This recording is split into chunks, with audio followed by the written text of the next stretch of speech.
The institutions or the traditional institutions which are supposed to give you the rooting in your culture have effectively been emasculated by the state. What you have done as a society is to undercut your autonomous institutions by making them completely dependent on the state, and I mean temples in this regard. How many people have the self-confidence? Because we constantly expect women to wear saris, I challenge the men to wear dhotis and walk in an uber elitist mall. That is where is the problem of inferiority complex. Patience and ideology and conviction will always win. Politics is temporary, civilization is permanent. What you read is outdated. So let's replace your patashalas with English education system and the colonial education system, and let's change the language policy. There's a distinction between knowing a language and treating that as a medium of instruction. But some people seem to be taking pride in the fact that they have not changed a single page in history books. A, B, and C, all three of them go to the same institution. Two of them come out relatively unchanged with respect to their attachment to their respective cultures. One person comes out spitting venom on his culture and with a sense of self-loathing. All three are being subjected to the same kind of education, but the impact seems to be different on different people. The reason is twofold.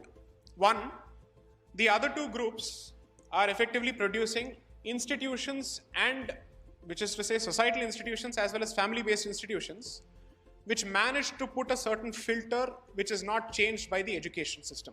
Whereas as far as the majority community is concerned, it has effectively outsourced the value of introduction of any kind of value-based filter entirely to the school system, entirely to the rest of the society.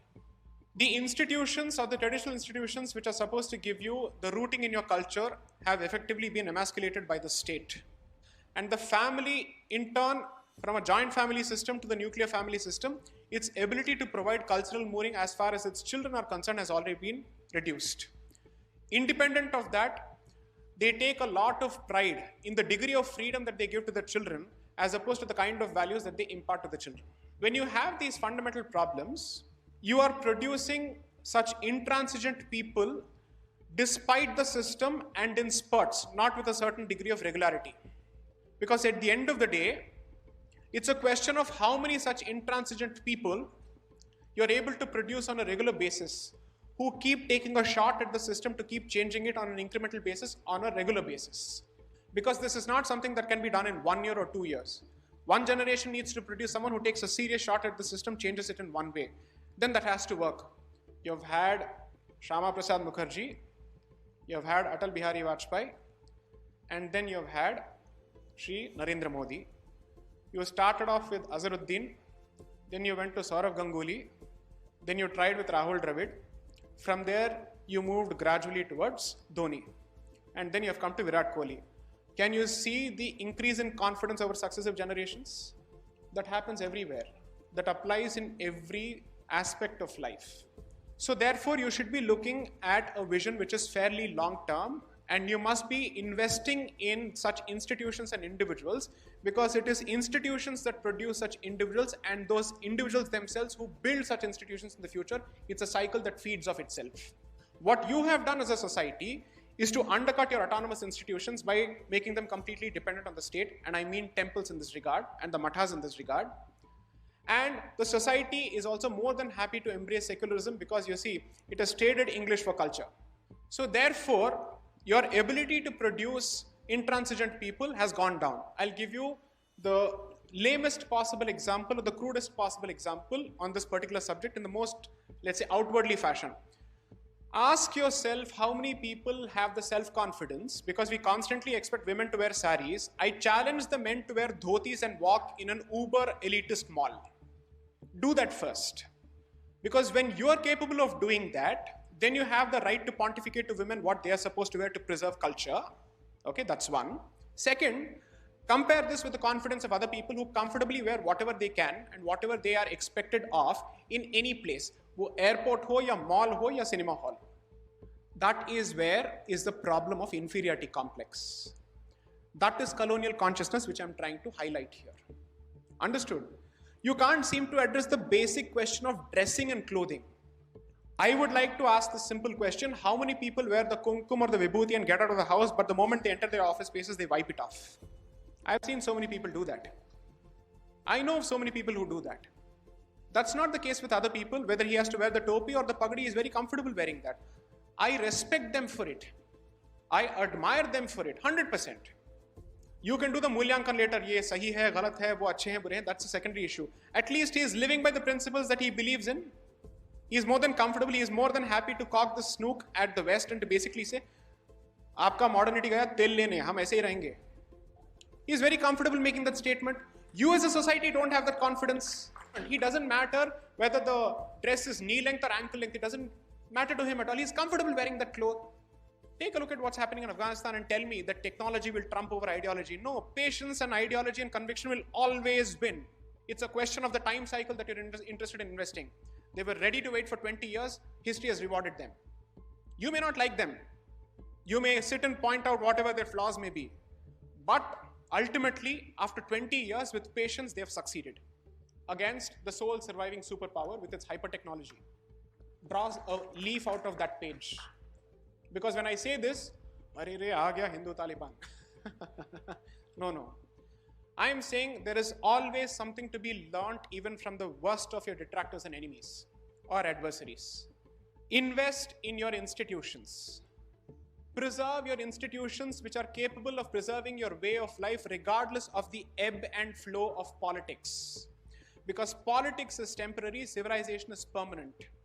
So if you keep your priorities right and you invest in those institutions which have proven to keep alive your way of life, despite the ravages of time and history, you will continue to produce people who will resist and who will bring back your way of life.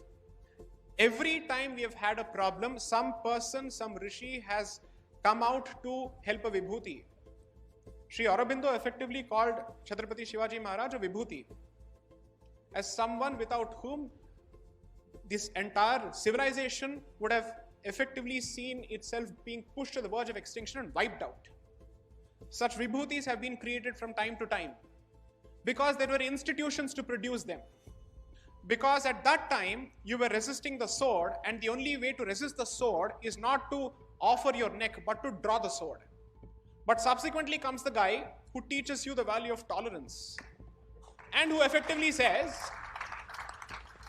you and I can coexist, but you know what, you need to change a bit.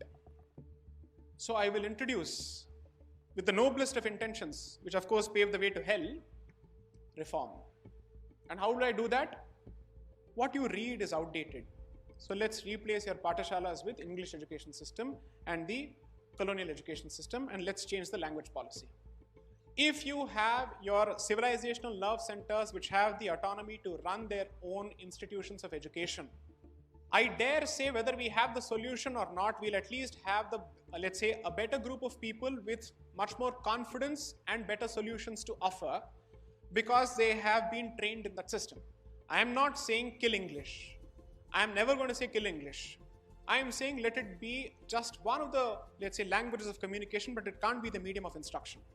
There's a distinction between knowing a language and treating that as a medium of instruction. But you can't just change the medium of instruction by retaining the very same content, because then it is deadlier that you're consuming Western education in your mother tongue, which makes the impact even deadlier. Therefore, the change has to start with content as well as the medium in which that content is disseminated. Which is why for every generation, whether it's from 98 to 2004 or 2014 to 2021, we're saying education policy, education policy. I mean, like a stuck gramophone. That's an old reference anyway. We keep saying, please change the education policy, but some people seem to be taking pride in the fact that they've not changed a single page in history books. So when this is the sense of pride from which you operate, what do you do then? You can't actually tout this as a badge of honor. According to me, it's a badge of shame. Tomorrow, when it comes to a political platform, you're more than comfortable talking about how Marxists have distorted history, but you're no more in opposition to keep making this statement. What have you done is the specific question that you should be asking yourself. सत्ता आपके हाथ में है, तो आपने सत्ता का प्रयोग इन विषयों में कैसे किया? इसका जवाब दीजिए. That's a legitimate question to ask. If the other side asks he is anti-national, but I am pro-civilization, I am asking this question. What is wrong with the question? I am asking the question that kindly don't behave like you are the ruling party in opposition.